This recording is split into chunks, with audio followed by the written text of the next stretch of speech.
Wannan dai ita ce waƙar Kawu Ɗan Sarki da har yanzu ba a samu tamkarta ba. Waƙar da ta yi fice a fagen soyayya, kuma waƙar da take da nasarori da yawa a tattare da ita.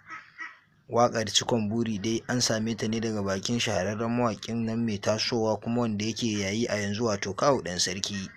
Kawu Ɗan Sarki dai ya yi waƙar nan ne tare da wata wadda ake kira da Khairat Abdullahi, wadda dai na manta.